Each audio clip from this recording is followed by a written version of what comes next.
Alright, for starters, I think there's a few things. I fixed the icon here on the main menu because the UI designer of the app said, hey, come on, so I could do a better. So just a small thing here. That's the only thing changing on the main menu. I think looking forward to more changes on the main menu, list of games later on. But let's take a look at the game. The first big feature of 2.5.5 is for Crystal Theme owners of the extra add-on. There's going to be a mode called Focus Modus. It's gonna be this button on the top left, and I hope you like what you see here. I'm gonna show you and you decide by yourself what do you think about it. Essentially, you're gonna be able to focus on the writing, on the storytelling. If you got that oracle roll, that random table result, you need time to think and to get deeper in the story, this focus mode is gonna allow you just that. So it's gonna focus on the visual, on the concentration and minimalistic aspect of the app, because as you know, out of focus mode there's lots of information and that's not even showing the panels. So pretty cool. This was proposed by the UI designer, so thank you Maria over there. But I hope you enjoyed this one. Along this one there is a setting for font sizes. So if you go here, there's going to be a slider for larger font sizes. This is extremely useful, at least for me. I don't see anything anymore, so I'm probably gonna play with large fonts. And this holds also true for the focus mode, because you're gonna be able to comfortably take some notes around here. Regarding titles, by default all titles in the text entry are gonna be centered. However, if you add an L for left after the hashtag, you are going to be able to align this title to the left. This is gonna be super useful for formatting, in my opinion. Small thing here, but I think it helps a lot, because I really think titles are important for certain parts of the story you're telling, or to highlight certain things. So yeah. On top of that, the cinematic view for texts is also going to respect some of the title formatting depending on what you're showing. I think the big titles are gonna also show in relative proper text writing size that is enough different to tell the difference. I might review this color. I think it should be red because this is the color of my Crystal Theme setup right now. Anyways, focus mode with a bunch of improvements on the text. Also the oracle's layout has been improved with some better spacing on the text, but all in all there's a bunch of things here to pay attention to. Moving on, next big feature would be the following. When you have a map, any map, I'm gonna update and upload a map for this icy battlefield. There is, hold on, let me go in full screen. There is now a grid option for the image editor, which it falls short of calling it image editor. We know that it's a big powerful tool, but if you press the grid, you're gonna have rectangular grids, hex grids with the flat on top, or pointy hex grids. All of this in your power. You can also enable the edit mode, so you can resize them, shift them, and leave them be. Afterwards, you can bring your tokens, resize them as usual, and bring some more tokens. So here's me saying the app is not a VTT, contradicting myself, but hey, come on, the grid is awesome. I never thought we would have this, so I hope you guys enjoy it. This is for everybody to enjoy. Now that we are in the image editor, other improvements here, and this is the next big banger. is for the number counter. You're gonna have this number counter widget. This is for the owners of the extras widget builder. Now, if you have this bold button, it is for a variable. So I'm gonna leave that silence so you reflect what this means. Here's me saying, hey, this is not a VDD again. Variables mean this can be something called like str, strength, right? It can have a value of 3. Then you can bring your log action and say roll 2d6 plus, and put in two columns, colon. Maybe this is too small for you, the font, but I hope you can see it. It's like 2 times colon str, the variable name for that specific number counter, colon, and then you're gonna press this button. It's gonna be 2d6 plus str, right? So you press it, and this is also fixed, by the way, when you close and go back to the log area, because we were on full screen mode. You're gonna get 2d6 plus 3 plus the strength. So variables in number counters for now only, but you can call them from the log actions and use them for whatever. That is the banger feature number 3. Let's move on because there's a bunch of more banger features. Let's take a look now to the left side of tables and oracles.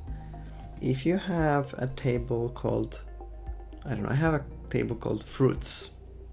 I'm gonna edit it and show you. Now you can include dice roll expressions in the results. So you can get 1d4 bananas, 1d2 manzanas, which is Spanish for apple, 1d6 peras for peaches. And you're gonna roll fruits, and it's gonna give you the result, 1 manzana or 2 peras. So hey, now you can add dice rolls to table roll entries. That means you can have like loot, like you find 3d6 arrows or 2d6 coins of gold. So looking forward to see how you use that, because the next banger feature is that you can now call cards.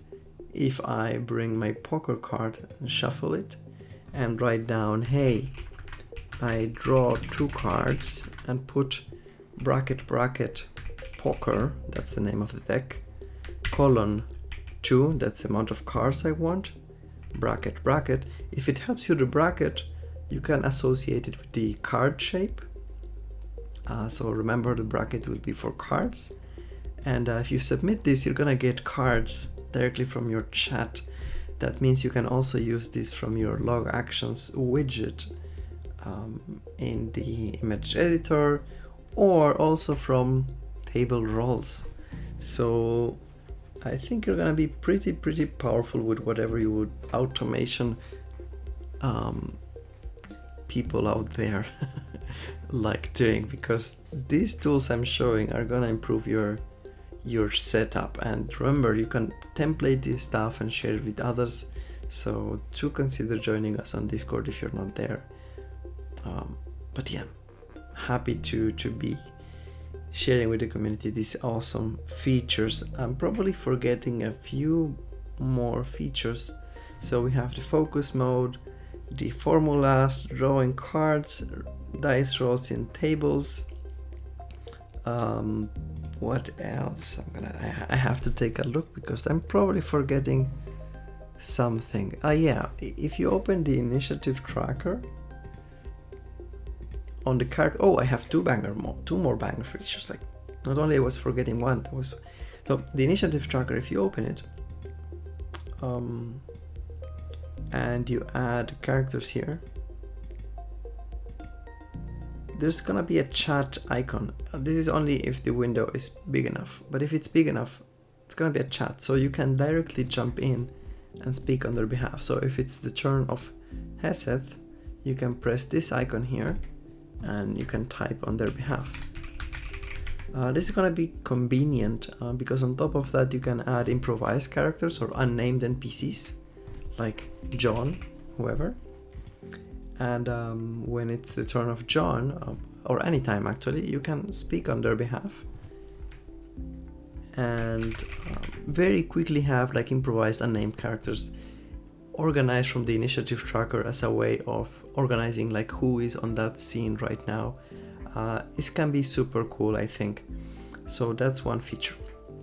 The next feature is, if you remember, I'm gonna clean this up. I shouldn't have this widget here. You have this filter. Remember your characters. Let's go one step back. Everybody or anything on the entities can have a subcategory type. In this case, my character Freya has the type specialist, which I gave it that name, right? And you can use this as a filter. So you can filter here specialists and only see that group of characters. And on top of that, if you roll at random in the characters view, it's gonna consider that filter. So you can like group your characters in different categories and then use that also to randomize them. So if you have a category called monsters, you can randomize monsters. Maybe in the future we'll be able to have multiple categories, but this is for now. Please remind me of that actually, because maybe you have monsters, but also you have kind of subtypes of monster, and maybe you want to use different filters. But now, if you go to that battle I was doing, you can, in the tokens manager of that map, there's gonna be a filter here, so you can apply that filter also here, and you have a random button that if you press, you're gonna pop up a random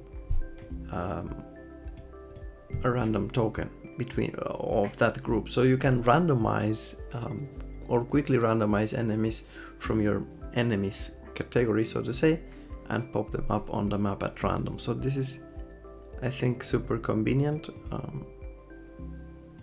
because you can quickly bring someone at random. Let me see if it works by making sure it works and it brings other characters. Yeah, it does. Cool. So randomizer in the image editor is also a super nice feature. Other thing going super fast today, and I'm not even covering bug fixes. If you wrote something on the log entry and press up, the up arrow, you're gonna automatically edit the last entry of your log. This is super, for me at least, extremely useful, because if I type something and maybe I make a typo, I can quickly press up and correct it. This is quality of life feature worth mentioning. There's a bunch of things like the fill mode of the editor is now by default empty, so if you draw a circle, it's no longer going to be a fill mode but rather an empty mode, so this is going to be the default now, and a bunch of other things. So I don't want to drag you for long because I gave you enough info to process. You may have grids, and I do hope you like the focus mode, because it can be cool. It can be cool to just like no distractions writing on the app. You might find it useful. And also images and plot nodes limit has been increased from 10 to 20,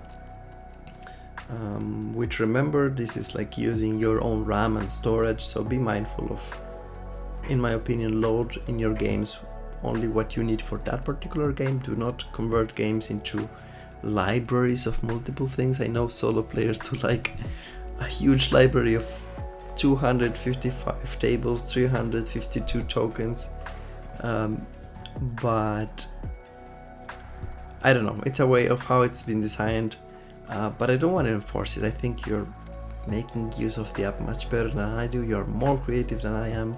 You're building better stories, so keep it up. I can always remind that you are amazing, an amazing community, so I do appreciate your support. Keep it in mind for all of these features and the way I prioritize them. So with that said, thank you so much. This is PUM Companion, the app to play solo RPGs, storytelling and creative writing. So looking forward to chat with you in the Discord. Any thoughts, leave comments, subscribe to my YouTube channel if you like, and stay tuned for this update to come very, very soon. Bye bye.